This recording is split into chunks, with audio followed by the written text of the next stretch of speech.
నమస్కారం ఘంటారావానికి స్వాగతం. ముందుగా ప్రధాన అంశాలు. విజయనగరంలో నగదు మార్పిడి ముఠా అరెస్ట్, 18 లక్షల రూపాయల కొత్త కరెన్సీ స్వాధీనం.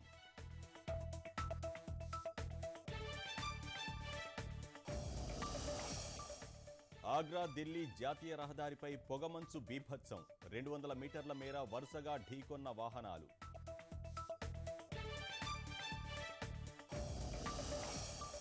జీఎస్టీలో విధానాలపై కుదర్ని ఏకాభిప్రాయం, 3 నెలలు ఆలస్యంగా అమల్లోకి వచ్చే అవకాశం.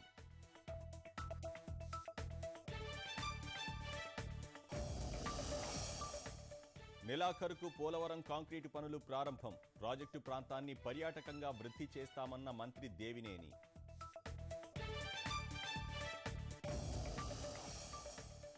ఆకలి కేకల పేరుతో కాపు నాయకుల నిరసనలు, కంచాలపై గరిటెలతో కొడుతూ ఆందోళన,